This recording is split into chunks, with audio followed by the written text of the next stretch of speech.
Muy buenos días, amada Iglesia Hispana Antioquía. Bienvenidos al devocional de hoy. Hoy es el día viernes 18 de junio. Vamos a ver la palabra en Éxodo capítulo 28, versículos 1 al 14.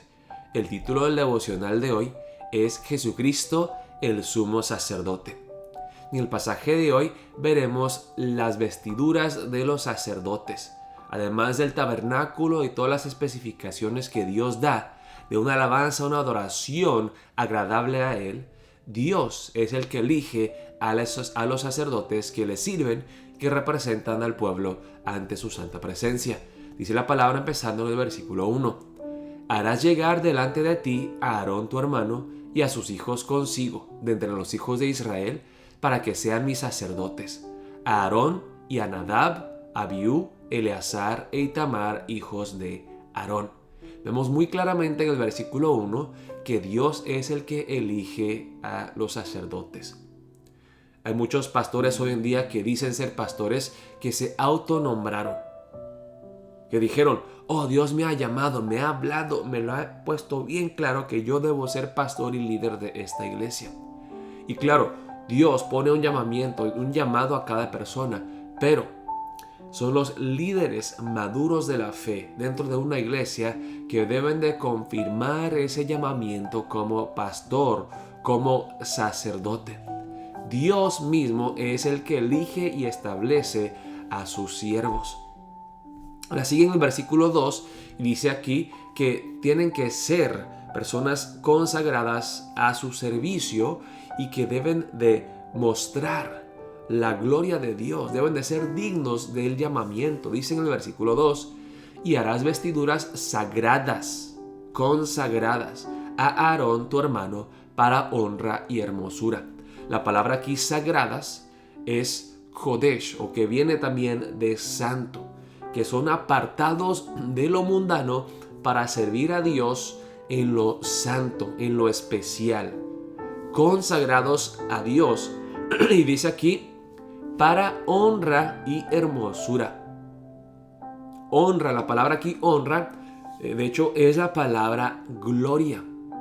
La palabra Javod que significa el peso. Es la sustancia, el peso de Dios. Dios es glorioso. Tiene una dignidad infinita. Y es algo pesado, algo importante, algo serio, para la gloria y hermosura. Dios es glorioso y hermoso. Y el sacerdote que se acerca para servirle a Dios tiene que ser un pequeño reflejo de todas estas cosas, de la gloria de Dios, de la hermosura de Dios. Y por eso la vestimenta, las vestiduras que vemos en el pasaje de hoy. Dice el versículo 3, y tú hablarás a todos los sabios de corazón, a quienes yo he llenado de espíritu de sabiduría, para que hagan las vestiduras de Aarón, para consagrarle, para que sea mi sacerdote. Las vestiduras que harán son estas: el pectoral, el efod, el manto, la túnica bordada, la mitra y el cinturón. La mitra y el cinturón. Hagan pues las vestiduras sagradas para Aarón tu hermano y para sus hijos, para que sean mis sacerdotes. Tomarán oro, azul, púrpura, carmesí y lino torcido, y harán el efod de oro, azul, púrpura, carmesí y lino torcido de obra primorosa. Tendrá 2 hombreras que se junten a sus 2 extremos, y así se juntará. Y su cinto de obra primorosa que estará sobre él será de la misma obra, parte del mismo, de oro, azul, púrpura, carmesí y lino torcido. Y tomarás 2 piedras de ónice, 2 piedras, y grabarás en ellas los nombres de los hijos de Israel, 6 de sus nombres en una piedra y los otros 6 nombres en la otra piedra, conforme al orden de nacimiento de ellos. De obra de grabadora en piedra, como grabaduras de sello, harás grabar las 2 piedras con los nombres de los hijos de Israel. Les harás alrededor engastes de oro. Y pondrás las 2 piedras sobre las hombreras del efod para piedras memoriales a los hijos de Israel. y Aarón llevará los nombres de ellos delante de Jehová sobre sus 2 hombros por memorial. Harás pues los engastes de oro y 2 cordones de oro fino, los cuales harás en forma de trenza, y fijarás los cordones de forma de trenza en los engastes. Muy bien, les voy a mostrar aquí un diagrama de la vestidura de los sacerdotes. Ahora, en el pasaje de hoy vimos no todas las cosas. Vimos primeramente aquí las piedras de ónice. Mañana vamos a ver las 12 joyas que se encuentran en el pectoral. Vimos un poco el cinto de justicia, el manto de color azul y las campanillas que vamos a ver mañana. Y aquí está la túnica. Ahora, las piedras de ónice, dicen hoy, que eran 2, tenían grabadas los nombres de las 12 tribus de Israel y se ponían aquí en las hombreras. En las hombreras del efod. El efod era casi como un delantal que no tenía mangas, tenía solamente aquí las hombreras y venía hasta aquí abajo, y esto se ponía encima del manto y el manto encima de la túnica. Mañana vamos a ver lo que es el pectoral, que se colgaba con aros y con oro, con 12 piedras preciosas. Pero vamos a enfocarnos aquí en las 2 piedras de ónice. Las 2 piedras de ónice tenían nombres de las 12 tribus, porque como vemos en el pasaje de hoy, el sacerdote es llamado a representar a todo el pueblo de Dios ante Dios. Ahora, sabemos que Dios es santo, y es por eso que el sacerdote tenía su vestidura específica y que Dios le decía claramente no solamente cómo construir el tabernáculo, sino también cómo debían de vestir. Los sacerdotes, el sumo sacerdote, debía de vestirse de una manera digna de Dios. Los sacerdotes eran los mejores vestidos en los tiempos de Israel, no para engrandecerse a ellos mismos, como tristemente algunos pastores hoy en día lo hacen, que visten de ropa elegante y fina y cara, porque pues yo soy el siervo de Dios, debo de vestir fino. No lo hacían para engrandecerse, exaltarse a sí mismos, sino que lo hacían para presentarse de una manera digna ante Dios. Era el mejor vestido siempre para llegar a Dios de una manera digna, santa, consagrada, pura, limpia ante Dios. Ahora vemos algo interesante, que sí, los sumos sacerdotes se vestían muy bonito, pero algo que tristemente vemos en todo el Antiguo Testamento es que hasta los mismos sacerdotes eran pecadores.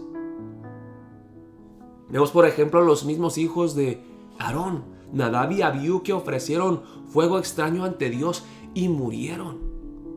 Los hijos de Elí, por ejemplo, que eran, como dice la palabra de Dios, hombres inútiles. Por eso dice la palabra en Hebreos 7:11: si pues la perfección fuera por el sacerdocio levítico, porque bajo él recibió el pueblo la ley, ¿qué necesidad habría aún de que se levantase otro sacerdote según el orden de Melquisedec y que no fuese llamado según el orden de Aarón? Ahora vimos la palabra en el Salmo 110, en la lectura bíblica McShane de ayer, que reaparece Melquisedec en el Salmo 110.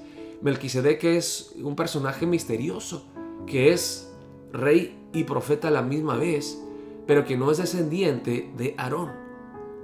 Y aquí la palabra nos está diciendo que tenía que venir otro sacerdote que no venía del linaje levítico de Aarón, sino que era un nuevo sacerdote, rey del linaje de David, pero igual sacerdote, igual también profeta, que predicaba la palabra de Dios. En el Antiguo Testamento, ¿qué distinguía al pueblo de Israel de las demás naciones? Los profetas, los sacerdotes y los reyes. Los profetas, que debían de predicar la palabra de Dios fielmente, sin temor a la persecución. Los sacerdotes, que representaban al pueblo de Dios ante Dios y que pedían el perdón de los pecados del pueblo de Dios y los reyes que debían de gobernar con justicia temiendo a Dios. Jesús es la consumación de las tres cosas. Jesús es profeta, sacerdote y rey. Ahora queremos enfocarnos en su sacerdocio. Dice la palabra en Hebreos 7, 22 al 28, que Jesús no es como los demás sacerdotes que se tenían que vestir bien y entregar sacrificios y holocaustos, derramar la sangre de animales para ellos mismos, purificarse y ser dignos de entrar a la presencia de Dios. Jesús es el verdadero sumo sacerdote que todos esperábamos. Por tanto, Jesús es hecho fiador de un mejor pacto. Y los otros sacerdotes llegaron a ser muchos, debido a que por la muerte ellos no podían continuar. Ellos eran pecadores y morían. Mas este Jesús, por cuanto permanece para siempre, tiene un sacerdocio inmutable. Jesús murió, pero Él resucitó y Él vive para siempre. Él tiene un sacerdocio permanente, por lo cual puede también salvar perpetuamente a los que por Él se acercan a Dios, viviendo siempre para interceder por ellos. Porque tal sumo sacerdote nos convenía, santo, inocente, sin mancha, apartado de los pecadores y hecho más sublime que los cielos, que no tiene necesidad cada día, como aquellos sumos sacerdotes, de ofrecer primero sacrificios por sus propios pecados y luego por los del pueblo, porque esto lo hizo una vez para siempre. Esto lo vimos ayer también, una vez para siempre, ofreciéndose a sí mismo, porque la ley constituye sumos sacerdotes a débiles hombres, pero la palabra del juramento posterior a la ley, al Hijo, hecho perfecto para siempre. Entonces, lo que el pueblo de Israel no se estaba esperando, que este Mesías Jesús fuera profeta, sacerdote y rey, pero no solamente estas cosas. Dice aquí en Hebreos 8, 1 al 2, ahora bien el punto principal de lo que venimos diciendo es que tenemos tal sumo sacerdote, el cual se sentó a la diestra del trono de la majestad en los cielos, ministro del santuario y de aquel verdadero tabernáculo que levantó el Señor y no el hombre. Que este Jesús no es solamente profeta, sacerdote y rey, sino que también es el sacrificio, el holocausto perfecto. Imagínense cuán increíble, cuán ridículo sería que un sacerdote en el Antiguo Testamento, en vez de ofrecer animales y toros, él mismo se subiría sobre el altar como el sacrificio, el holocausto perfecto. Jesús no solamente es el sumo sacerdote, Él también es el holocausto perfecto, el sacrificio por nuestros pecados. Como vimos en la palabra de ayer, no vimos el altar, la propiciación por nuestros pecados. Y es por eso que Jesús es el verdadero sumo sacerdote, que rasga el velo, que entra no vestido de ropa fina y elegante. Más bien vemos en el Nuevo Testamento que Jesús fue desnudado en la cruz. Pero la desnudez de Jesucristo, lo que es vergonzoso para el hombre, mostraba la gloria de Dios. El hombre que después de pecar, Adán y Eva, que tenían que cubrirse su desnudez por la vergüenza, Jesús en su desnudez aún era perfecto, santo. Él era el sacrificio perfecto, el holocausto sin mancha. Jesús, el verdadero sumo sacerdote nuestro, que abre el camino al cielo y que nos da acceso al Padre. Podemos acercarnos a Dios en confianza, hermanos y hermanas, que tenemos a Jesucristo, un sumo sacerdote que nos entiende, que nos representa ante Dios, siendo nuestro hermano mayor, siendo nuestro representante perfecto, el sumo sacerdote que nosotros necesitamos. Y Él que no entra al santuario con los nombres de las 12 tribus de Israel, sino que entra al cielo con nuestros nombres escritos, grabadas en sus manos por su preciosa sangre. Jesús, el sumo sacerdote.